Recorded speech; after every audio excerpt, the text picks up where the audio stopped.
Assalamualaikum warahmatullahi wabarakatuh. Alhamdulillahi rabbil alamin, wa bihi nasta'in ala umurid dunya waddin. Summa salatu wassalam ala khairi man ba'athahu Allah rahmatan lil alamin, sayyidil anbiya'i wal mursalin, Rasulullah Muhammad sallallahu alaihi wasallam wa ala alihi wa sahbihi ajma'in. Allahumma 'allimna ma yanfa'una wanfa'na bima 'allamtana wa zidna 'ilma innaka antal alimul hakim. Bapak-bapak, ibu-ibu, saudara-saudari jamaah Fardu Isya di Masjid Tariq Jannah yang dimuliakan Allah Subhanahu wa taala, kembali kita berjumpa pada kesempatan yang berbahagia ini mengkaji bersama surah-surah Al-Quran. Dan hari ini kita akan mengangkat pembahasan tentang surah urutan ke-43, masuk dalam kelompok surah Hawamim As-Sabah, 7 surah Al-Quran yang diawali dengan Hamim. Dan pembahasan kita hari ini tentang surah Az-Zukhruf. Bapak Ibu rahimakumullah, Az-Zukhruf artinya perhiasan. Manusia makhluk yang diberikan Allah bukan hanya kecenderungan untuk melihat etika, keindahan akhlak, ya, santun dan moral, tapi juga manusia ini makhluk yang diciptakan Allah punya cita rasa terhadap estetika. Manusia suka keindahan, dan memang ini bagian dari kecenderungan yang Allah Subhanahu wa taala ciptakan kita semua dengannya. Innallaha jamilun yuhibbul jamal. Sesungguhnya Allah itu indah dan Allah mencintai yang indah-indah. Innallaha yuhibbu ma'aliyal umur wa yakrahu safsafaha. Allah itu mencintai urusan-urusan yang mulia, dan Allah nggak suka kalau kita menghabiskan waktu untuk urusan yang remeh-temeh, yang tak penting. Jadi surah Az-Zukhruf sesuai dengan maknanya perhiasan. Surah ini kalau kita coba baca dari awal hingga akhir, 89 ayat, satu pesan utama yang ingin Allah sampaikan kepada kita, bahwasanya kita sebagai manusia diperingatkan Allah lewat surah ini. Betul kita punya kecenderungan terhadap yang indah dan cantik, terhadap yang memperdaya kita di dunia. Tapi Allah ingatkan sekali lagi, perhiasan yang sebenar bukanlah kenikmatan dunia. Kenikmatan dunia, segala yang indah, segala yang mengasyikkan mata, ya, lezat terasa oleh lidah dan perut di dunia, belum tentu itu merupakan perhiasan yang sebenarnya yang Allah siapkan untuk kita. Itulah perhiasan di surga nantinya. Ini kurang lebih merupakan inti pesan, dan nantinya kita bisa tarik ayat-ayat yang memang berkaitan erat dengan tema pokok yang dibahas pada kesempatan kali ini.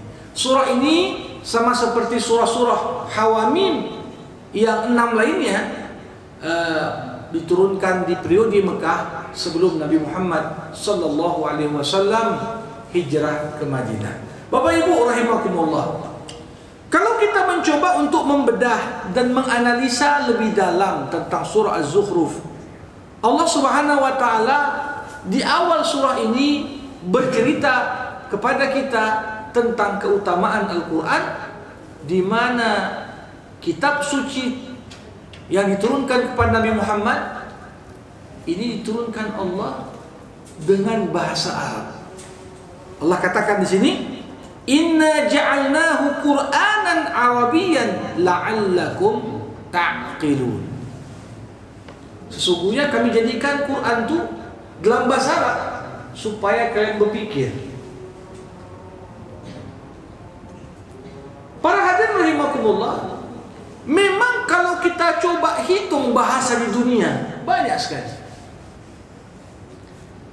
Di Indonesia saja kalau dihitung bahasa daerah, baik yang punya aksara ataupun yang tak punya aksara, masing-masing suku dan etnis ini punya bahasanya. Bisa dibayangkan Indonesia saja satu negara ada lebih dari 300 bahasa di sini. Bayangkan pula bagaimana Allah yang menciptakan manusia dengan beragam suku bangsa. Tapi kemudian kenapa Allah turunkan Quran dalam bahasa Arab? Walaupun Al-Quran ini diturunkan untuk seluruh umat manusia. Salah satu jawabannya adalah Allah katakan la'allakum ta'qilun. Bapak Ibu, sering sekali bahasa Arab itu digambarkan bahasa yang sulit, padahal sebenarnya tidak. Dan bahasa Arab ini ketika kita mempelajarinya, kita menikmati mempelajari bahasa Arab ini, sebagaimana yang disampaikan Allah yarham seorang ulama India, Abdul Hamid Farahi. Ini ada ulama India abad ke-19. Dia tinggal di India, nggak pernah keluar dari India, tapi karya tulisnya lebih dari 100 judul buku, semuanya ditulis dalam bahasa Arab. Orang nanya, kau tinggal di India, kok kau tulis bukumu dalam bahasa Arab? Kenapa nggak dalam bahasa lain? Dua jawaban beliau waktu itu. Pertama dikatakan, uridu li kitabil khulud. Aku pengen buku yang kutulis ini mendapatkan sebagian dari keabadian yang ada dalam Al-Quran. Ketika Quran diturunkan dalam bahasa Arab, maka secara tidak langsung bahasa Arab adalah bahasa yang abadi. Allah menjamin dari mulai diturunkan dalam bahasa Arab sampai hari kiamat, bahasa yang namanya bahasa Arab ini gak akan punah. Coba bayangkan, kalau bahasa Arab punah, gimana pula orang paham Quran? Ya. Tapi ada yang kedua yang menarik. Abdul Hamid Farahi katakan, bahasa Arab, lughatul Arab, lughatu qaumin azkiya. Bahasa Arab adalah bahasa yang melatih kita jadi orang cerdas. Salah satu pertimbangan kenapa orang suka bahasa Inggris, memang bahasa Inggris bahasa mendunia, bahasa teknologi, bahasa sekarang mana terbaru ya dalam bahasa Inggris. Salah satu yang buat bahasa Inggris tersebar adalah karena kemudahannya. Kemudahannya. Tetapi kalau kita coba banding tata bahasa Inggris dengan tata bahasa, tidak usah, dengan tata bahasa Melayu saja. Kadang-kadang ketinggian tata bahasa Melayu itu lebih rumit dibandingkan dengan bahasa Inggris. Tapi bahasa Arab ini bahasa orang cerdas. Kenapa?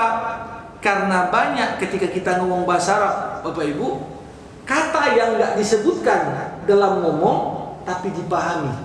Dan itulah yang terjadi dalam bahasa Al-Quran. Makanya ketika orang ingin menerjemahkan Quran ini berat. Hampir tidak mungkin menerjemahkan Quran. Kenapa? Ada hal-hal yang tak disebutkan katanya dalam sebuah redaksi, tapi maknanya terkandung di situ. Nah, Allah katakan, kami turunkan Quran dalam bahasa Arab supaya kalian mikir. Dipilihnya bahasa Arab sebagai bahasa wadah pesan Al-Quran menunjukkan inilah bahasa yang paling kaya, yang mungkin menampung makna tak terbatas dari perkataan Allah Subhanahu wa Ta'ala. Coba bayangkan misalnya dipilih dalam bahasa lain, kadang-kadang kita ini problem. Pesan itu kita sering mengatakan gak bisa tersebutkan dengan kata-kata. Kenapa? Karena ada yang mau kita sebutkan itu, kita nggak punya kata yang tepat untuk menggambarkannya dalam bahasa tertentu. Tapi coba bayangkan, Tuhan kita, Allah Subhanahu wa Ta'ala, pilih bahasa Arab. Ini menunjukkan apa? Dalam bahasa Arab ada wadah yang cukup dan cukup kaya untuk bisa menampung apa yang menjadi pesan-pesan ilahi untuk dapat dipahami manusia. Nah, para hadirin rahimakumullah, di sini Allah menyinggung sebelum Nabi Muhammad tidak ada seorang pun Nabi diutus kecuali diperolok. Dan itu juga lah yang kemudian dihadapi Nabi Muhammad ketika menyampaikan Quran. Walaupun orang kafir Quraisy sepakat, kami nggak bisa menandingi Quran nih. Tapi akhirnya mereka mencoba memperolok Nabi dan Quran, ya, memperolok Nabi dan Quran sehingga mengalihkan perhatian orang dari pesan Al-Quran yang sebenarnya. Nah, salah satu bentuk olokannya itu apa? Di sini mereka mengatakan kalau sekiranya Muhammad ini betul lah utusan Tuhan, macam gak ada orang lain aja selain Muhammad. Tengok Muhammad tuh, dia miskin. Tengok Muhammad tuh, dia anak yatim. Kenapa tidak dipilih orang yang hartanya paling banyak, kedudukannya paling kuat, sedangkan Muhammad ini yatim, ayahnya tak ada. Walaupun kakeknya adalah seorang pembesar Quraisy, tapi efek dan dampak dari itu nggak terasa lagi bagi Muhammad muda. Kenapa nggak dipilih semacam Abul Hakam? Itulah julukan Abu Jahal ketika dia dulu masih masih besar pengaruhnya. Laula nuzila hadzal Quran ala rajulin minal qaryataini azim. Kenapa nggak diturunkan Quran kepada pembesar yang kaya, yang punya kedudukan? Kenapa Muhammad? Nah, pertanyaan ini nggak menyasar langsung menjawab apa yang ditantang Al-Quran kepada mereka, tapi coba disibukkan orang untuk menjawab hal-hal lain sehingga mengalihkan perhatian orang dari fokus terhadap pesan Quran. Ini sama seperti apa yang kita bahas pada jumpa yang lalu ketika dibacakan Quran buat ribut supaya kalian bisa mengalahkan Quran. Jadi ketika seorang bacakan Quran, jangan bantah Qurannya, jatuhkan yang ngomong itu. Cari kelemahan dia, perolok fisiknya, perolok tampilan luarnya, ya, sehingga kemudian ketika nampak yang ngomong itu ya bukanlah orang kaya, bukanlah orang yang punya jabatan, seakan-akan itu menjadi alasan bagi kita untuk menolak kebenaran yang datang dari yang bersangkutan. Para hadirin rahimakumullah, di sini Allah Subhanahu wa taala menggambarkan dari mulai ayat 9, 10, 11 hingga ayat 14, Allah bercerita tentang tanda-tanda kebesarannya, tanda-tanda keesaannya, tanda-tanda begitu banyak nikmat yang telah Allah karuniakan kepada kita. Bahkan orang-orang kafir pun mengakui, wala in sa'altahum man khalaqas samawati wal ard la yaqulunna khalaqahunnal azizul alim. Kalau kalian tanya siapa yang menciptakan langit dan bumi, semuanya mengatakan yang bisa menciptakan langit dan bumi adalah Tuhan yang maha perkasa dan maha mengetahui. Orang Arab jahiliyah yang menyembah patung, ketika ditanya apa patung ini yang ciptakan langit bumi, enggak, yang menciptakan Tuhan yang di langit. Ketika mereka menyembah patung-patung nenek moyang, apakah mereka ini yang menciptakan langit bumi? Semua sepakat, enggak, bukan ini yang ciptakan. Jadi ini menunjukkan kepada kita, pada diri setiap orang ada yang namanya fitrah, pengakuan terhadap tauhid rububiyah. Semua orang. Kalau kita tanyalah sama misalnya penganut agama Hindu atau penganut agama Buddha, apa Siddhartha Gautama yang ciptakan? Apa ya patung yang kalian buat dan kalian sembah ini yang ciptakan? Apa matahari dalam agama Shinto ini yang menciptakan? Semuanya mengatakan bukan yang menciptakan. Tapi kemudian Tauhid rububiyah ini tak cukup untuk mendorong mereka bertauhid uluhiyah. Jadi beda. Ada orang cuma bertauhid rububiyah, apakah itu cukup? Enggak cukup. Abu Jahal pun dulu mengakui Tuhan yang ciptakan langit bumi. Tapi selama pengakuan itu tidak mendorong kita hanya mengesahkan Allah dalam peribadatan kepadanya, maka yang demikian itu belum sampai pada tauhid uluhiyah. Inilah yang menjadi pokok permasalahan dalam kehidupan sehari-hari. Bapak Ibu rahimakumullah, mulai dari ayat 15 hingga ayat 25, ayat-ayat yang ada di surah Zukhruf menyampaikan kepada kita beberapa syubhat. Dan memang seorang mukmin itu di dunia tantangan kita dua. Kita ini sebagai orang beriman, tantangan kita dua. Tantangan pertama syahwat. Tantangan yang kedua syubhat. Syahwat itu apa? Ya, kita tak mampu mengontrol dorongan nafsu yang ada pada diri kita. Kenapa mencuri? Oh, ya, mau hidup enak, cepat, ya mencuri.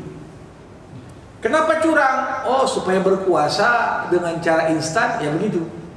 Kenapa begini? Ini namanya syahwat. Syahwat kekuasaan, syahwat lawan jenis, syahwat harta. Tapi yang lebih berat dari syahwat itu apa, Bapak Ibu? Itulah syubhat. Syubhat itu artinya apa? Keabu-abuan sebuah konsep di kepala kita, sehingga ketika kita melakukan sesuatu yang ternyata salah, kita masih bela diri. Kenapa kok korupsi? Ini kan hartanya nggak ada yang punya. Kalau nggak kita ambil, kapan lagi dapat? Ini kan bahaya. Kalau orang mencuri dan dia tahu dia mencuri, lebih mudah bertobat daripada orang mencuri tapi punya alasan, 1000 alasan pembenaran untuk dia mencuri.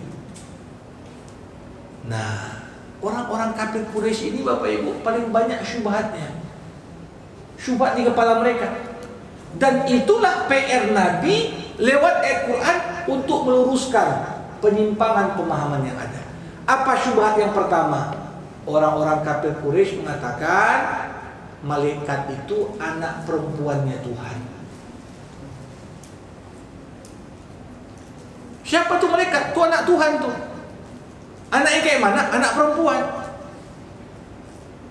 Makanya kadang-kadang banyak juga generasi muda ini terbawa cara pandang itu. Digambarkanlah malaikat tuh kayak gambar bayi pakai sayap. Wah, kita mentajsim pula malaikat. Dan ini yang dikatakan oleh orang kafir Quraisy. Ya, amittakhadha mimma yakhluqu banatin wa asfakum bil banin. Dan kita tahu gimana kedudukan anak perempuan di tengah masyarakat Arab. Orang Arab dulu begitu istrinya hamil, udah mau dekat masa bersalin, dia gali lubang. Begitu keluar anak ditengok, ada cap loncengnya, disambut dengan sukacita. Begitu nampak yang lahir perempuan, wa idza busyira ahaduhum bima daraba lirrahmani mathala dhalla wajhuhu muswaddan wa huwa kadhim. Begitu dikasih tahu, kau lahir anak, apa jenis kelaminnya? Perempuan. Langsung muka sang ayah itu merah padam. Malu sekaligus marah, sekaligus kayak mana supaya cepat anak ini disingkirkan. Nah, Allah mempertanyakan, kalau kalian tak mau anak perempuan, kenapa pula kalian katakan malaikat itu anak perempuannya Allah? Kan tidak fair. Kalaupun kalian katakan malaikat itu anak Tuhan, kenapa nggak katakan malaikat itu anak laki-lakinya Tuhan? Sedangkan kalian ketika diberitahukan lahirnya seorang anak perempuan, kalian menolaknya dengan nyata. Bapak Ibu, jadi di sini Allah ingin gambarkan ini syubhat. Dan banyak kemudian orang-orang bahkan hingga zaman sekarang berpikir malaikat itu anak perempuannya tuh. Yang kedua, orang kafir Quraisy mengatakan ibadahnya malaikat itu kan karena kehendak Allah saja. Di sini amman yunashsha'u fil hilyati wa huwa fil khisami ghairu mubin wa ja'alul malaikata alladhina hum ibadur rahman inatha wa qalu law sya'a ar-rahmanu ma abadnahum. Allah katakan sini. Apa kata orang-orang kafir Quraisy? Kalau Allah mau kan Allah buat kita beribadah kepadanya. Ketika kita tak beribadah sama Allah, ya berarti Allah yang berkehendak kita tak mau beribadah untuknya. Dan syubhat ini bukan hanya zaman sekarang aja muncul lagi, dari zaman Umar pun ada. Suatu ketika ada pencuri ditangkap dan diadili oleh Umar. Umar, kenapa? Bertanya kepada si pencuri, kenapa kau mencuri? Allah sudah berkehendak aku mencuri, katanya. Allah yang takdirkan aku mencuri. Ya, kan enak gitu. Salah apapun salahkan Allah. Mengkambing hitamkan takdir. Kenapa miskin? Allah udah takdirkan saya miskin. Ya, kenapa kau ya DO? Allah sudah takdirkan saya DO. Ini kan jawaban yang paling simpel. Kenapa malaikat beribadah? Allah berkehendak malaikat beribadah. Kalau Allah tak berkehendak, tak beribadah. Satu sisi betul, tapi ketika mereka jadikan itu alasan untuk mengingkari perintah Allah, ini jadi problem. Makanya Allah Subhanahu wa taala mengatakan ya di sini bahwasanya asyahidu khalqahu. Kalian katakan malaikat itu perempuan. Apakah kalian menyaksikan penciptaan mereka? Kalian katakan malaikat itu beribadah karena Allah yang setting beribadah. Apa kalian perhatikan bagaimana Allah menciptakan malaikat dan men-setting mereka? Ini pertanyaan yang sebenarnya adalah bantahan Al-Quran terhadap syubhat mereka. Kemudian orang kafir Quraisy mengatakan lagi, oh, kita ini beragama sesuai dengan agama nenek moyang, bertaklid istilahnya. Taklid buta. Taklid itu artinya apa? Ngikuti sesuatu tanpa tahu sebab kenapa harus diikuti. Dan kalau kita lihat para hadirin rahimakumullah, kebanyakan kadang-kadang kearifan lokal namanya atau adat istiadat yang berkembang di tengah masyarakat. Kita buat begitu. Kenapa kau buat begitu? Aku pun nggak tahu. Tapi kulihat mama aku buat begitu, kulihat nenekku buat begitu, ya aku pun buat begitu. Ini yang terjadi. Kemudian Allah Subhanahu wa taala mengingatkan, ya. Bal qalu inna wajadna aba'ana ala ummatin wa inna ala atharihim muhtadun. Kami temukan nenek moyang kami buat begitu, ya kami ikut. Kami menganggap mereka itu yang dapat hidayah. Begitu ada yang berubah dari apa yang biasa mereka kerjakan, maka kami menolaknya. Para hadirin, di sini Allah katakan, kadzalika ma arsalna min qablika fi qaryatin min nadhir illa qala mutrafuha inna wajadna aba'ana ala ummatin wa inna ala atharihim muhtadun. Ya, selalu syubhat orang-orang dahulu pun mengatakan, para pembesar yang ingin menjaga status quo, kekuasaannya tetap terjaga, pengaruhnya tetap berpengaruh, dan tidak ada gerakan-gerakan reformasi yang mencoba mereduksi dampak dan pengaruh mereka. Mereka katakan, kita biarkan aja begini. Kita tengok orang tua kita buat begitu, ya lanjutkan saja, jangan berubah. Para hadirin, disinilah Allah Subhanahu wa taala mengingatkan kepada kita pada ayat 26 hingga ayat ke-45. Bahwasanya apa? Sangat bahaya ketika kita menjadikan bertaklid kepada apa yang ditinggalkan dan diwariskan nenek moyang, membuat kita justru berpaling dari Al-Quran. Ditinggalkan satu ayat hanya gara-gara ayat itu nggak sesuai dengan kebiasaan nenek moyang. Dan permasalahan ini sampai sekarang masih terjadi. Dibenturkan antara adat dan syara. hampir di merata wilayah yang nilai-nilai Islam sudah terinternalisasi dalam budaya lokal. Ini kadang-kadang masih ada yang mempertahankan budaya yang belum terislamisasikan, sehingga kemudian ada penolakan di situ. Allah Subhanahu wa taala kemudian mengatakan kepada kita semua pentingnya kita untuk tetap berpegang teguh kepada Al-Qur'an. Walaula ayyakuna an-nasu ummatan wahidah laja'alna liman yakfur birrahmani libuyutihim suqufan min fiddah wa ma'arij 'alaiha yazharun. Sekiranya bukan karena menghindarkan manusia menjadi umat yang satu dalam kekufuran, pasti kami sudah buat orang-orang kafir kepada Allah loteng-loteng mereka dari perak, begitu pula tangga-tangga yang mereka naiki. Para hadirin, ini gambaran bahwasanya apa? Manusia ini terbagi dua dalam cara pandang mereka terhadap perhiasan. Ada orang yang menganggap perhiasan itu adalah iman dan ketakwaan. Orang yang beriman, apa perhiasan kita yang paling berharga? Itulah ketakwaan.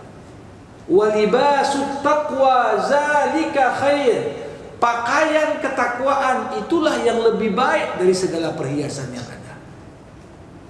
Tapi orang yang tak beriman atau orang yang cara pandangnya masih berdimensi keduniawian, mereka itu mandangnya gimana? Seorang itu diukur dari apa yang dia pakai. Bajunya harganya berapa? Ya, aksesorisnya merek apa? Kemudian kedudukannya bagaimana? Bahkan ketika kita melihat, oh ini barang mahal, atau ini tampilannya tampilan orang yang punya harta banyak, kemudian justru kita dudukkan hanya berlandaskan tampilan duniawi itu, ini kedudukannya lebih baik daripada si fulan. Si fulan hanya gara-gara karena mungkin dia miskin, pengaruhnya tak terlalu besar, walaupun ketakwaannya lebih tinggi, kita tak segan-segan untuk kemudian mendudukkannya pada kedudukan yang tertentu. Disinilah Al-Quranul Karim mengingatkan kita bahwasanya apa? Quran itulah sebab kemuliaan yang sebenarnya. Jadi kita ini mulia bukan karena duit, bukan karena pangkat, bukan karena jabatan, tapi karena Al-Quran. Allah katakan di sini, wa innahu lazikrun laka wa liqaumika wa sawfa tus'alun. Sesungguhnya Quran itu adalah sesuatu yang membuatmu selalu diingat. Begitu juga yang membuat umatmu selalu diingat, dan kalian semua akan dimintai pertanggungjawaban tentang Al-Quran. Jadi perhiasan yang sebenarnya Bapak Ibu, apa itu? Itulah ketakwaan kita, itulah keimanan kita, itulah kadar seberapa besar kita berpegang kepada aturan-aturan Allah dalam kehidupan kita. Itulah sebenarnya perhiasan yang hakiki, bukan pada harta jabatan dan hal-hal lainnya. Bapak Ibu rahimakumullah, mulai dari ayat 46 sampai ayat 56 Allah bercerita tentang model manusia yang cara berpikirnya masih menjadikan harta dan kenikmatan dunia sebagai perhiasan yang sebenarnya. Siapa mereka? Contohnya adalah Fir'aun. Fir'aun ini sosok orang yang nilai orang itu berdasarkan apa? Hartanya. Kalau ada uang boleh ngomong, kalau tak ada uang diam kau, tak berhak untuk ngomong. Bahkan ini terlihat dari bagaimana Fir'aun itu merendahkan kaumnya sendiri. Karena diktator di setiap zaman selalu berusaha untuk menjadikan dirinya yang paling kaya, persetan rakyatnya itu miskin dan dalam kondisi melarat.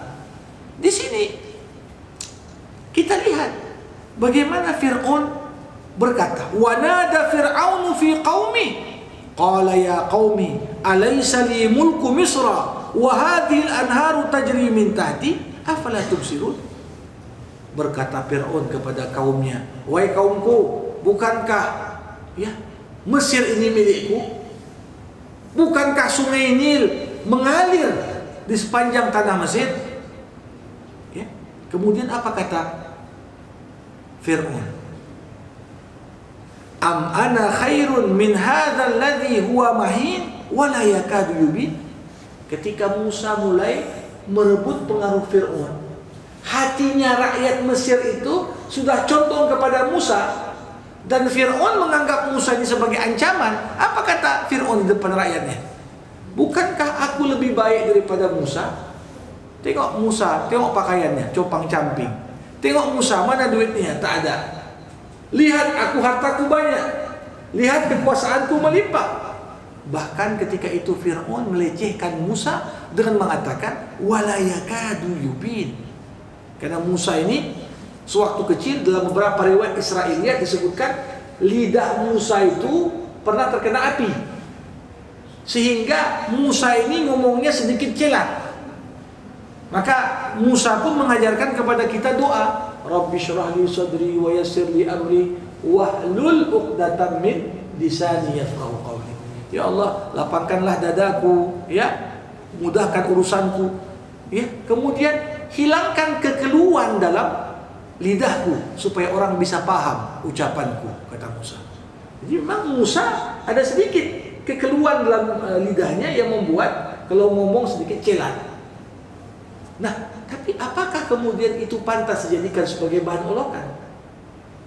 Disinilah kalau kita melihat bagaimana gambaran Fir'aun, bahkan yang lebih parah dari itu para hadirin. Fastakhaffa qaumahu fa'ata'u innahum kanu qauman fasiqin.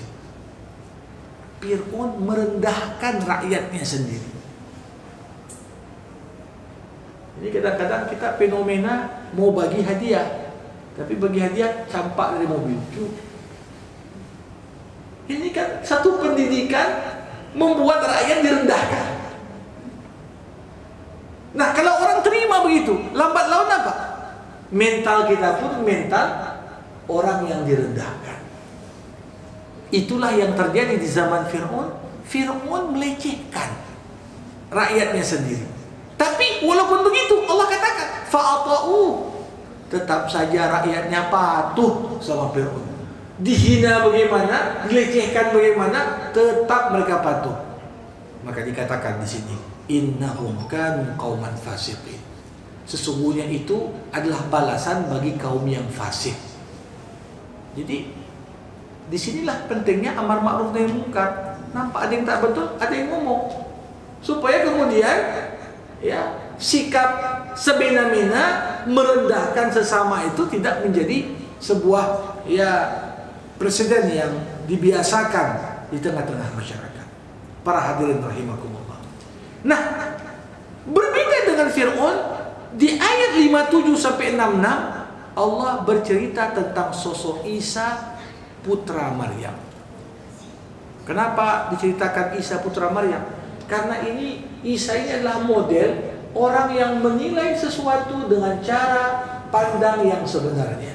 Dia pandang bahwasanya dunia itu nggak pantas diperebutkan. Dunia itu bukanlah perhiasan yang sebenarnya. Maka Isa ini sama seperti Nabi Muhammad, termasuk di antara Nabi dan Rasul yang zuhud. Zuhud artinya apa? Dia ambil dari dunia apa yang cuma Bapak Ibu, banyak orang sekarang terbalik. Konsep zuhud itu disalahpahami.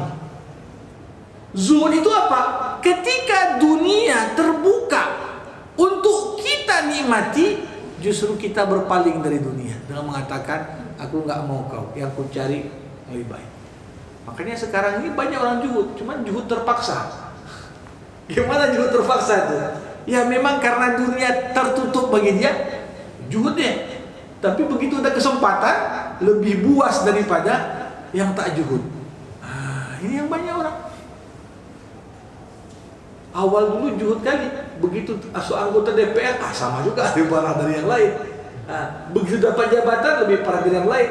Digambarkanlah di sini bagaimana Isa alaihi salam Allah jadikan sebagai model orang yang zuhud, yang betul-betul zuhud, yang memandang perhiasan sebenarnya ada di akhirat. Disinilah kemudian Allah Subhanahu wa Ta'ala mengatakan kepada kita, wa innahu la ilmun lis-sa'ah. Sesungguhnya nanti turunnya Isa pada hari menjelang kiamat adalah di antara tanda besar hari kiamat. Jadi turunnya Isa di akhir zaman nanti ini diisyaratkan Allah, disebutkan Allah di surah Az-Zukhruf, wa innahu la ilmun lis-sa'ah. Artinya apa? Dasar dari turunnya Isa pada hari kiamat kelak adalah ayat Al-Quran yang ada di surah Az-Zukhruf ayat 61 ini.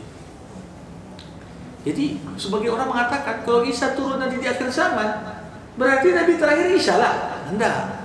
Turunnya Isa di akhir zaman kelak ini bukan membawa agama baru, tapi dia menjadi bagian dari pengikut Nabi Muhammad sallallahu alaihi wasallam. Kenapa Isa pula yang diturunkan terakhir? Untuk meluruskan pelencengan-pelencengan yang sudah terjadi khususnya di tengah pengikutnya.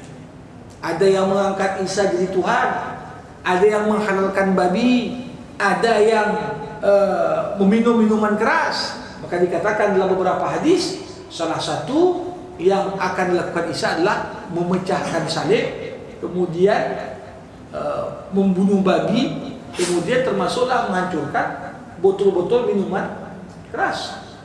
Nah, untuk menunjukkan itu bukan bagian dari ajaranku, ya, seperti yang diklaim oleh sekelompok orang. Para hadirin rahimakumullah. Nah, disinilah kemudian Allah menyampaikan satu hal. 67 sampai 80 ini ayat yang kalau kita renungkan Bapak Ibu penting sekali. Allah ingin gambarkan di sini apa? Semua yang bersahabat di dunia, kalau kita bersahabat bukan motivasinya karena Allah, bukan lillah, maka sedekat apapun kita dengan sahabat kita, kita akan jadi musuh baginya nanti pada hari kiamat kelak. Ngeri nggak? Berapa banyak sahabat kita? Sudah nggak kita mengevaluasi persahabatan kita dengan orang-orang terdekat kita? Sudah nggak kita bersahabat karena Allah, demi Allah, untuk Allah? Karena Allah, demi Allah, untuk Allah. Gimana maksudnya? Bersahabat adalah jadikan sarana untuk saling menasihati. Kalau ada yang nggak betul dari kawan, ya sampaikan, nasihati dia, ingatkan. Makanya kalau di dunia ini kan banyak orang bersahabat karena politik, karena bisnis, karena apa, ya. Tapi itu semua kalau tidak dibarengi motivasi yang benar, nanti yang terjadi adalah saling berdebat dan saling menggugat pada hari kiamat. Inilah yang Allah Subhanahu wa Ta'ala katakan kepada kita dalam Al-Quran, al-akhillau yawma izin ba'duhum li ba'din adu illal muttaqun. Ya, di sini gambaran tentang bagaimana permusuhan itu terjadi.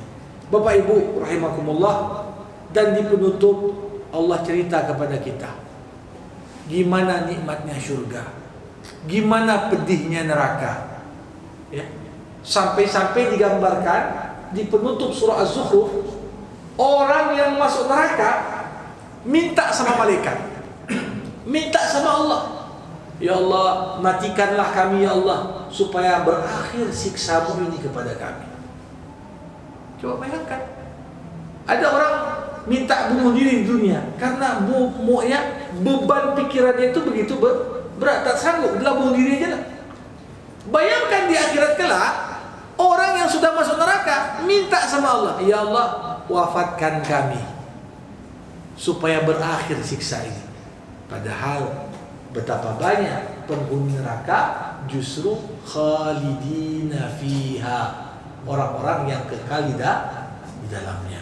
Nah, disinilah yang menjadi perhatian bagi kita. Maka dari itu Bapak Ibu, kalau kita perhatikan di sini perhiasan yang sebenarnya adalah perhiasan di surga, bukan di neraka. Maka pesan yang ingin Allah sampaikan, jangan terlalu perhatikan tampilan luar. Ini kan kalau kita ini sampai ada ungkapan don't judge the book from its cover, katanya kan. Jangan kau hakimi satu buku hanya dari sampulnya saja. Nampak, oh ini necis ini, padahal banyak justru yang betul-betul kaya gayanya biasa saja.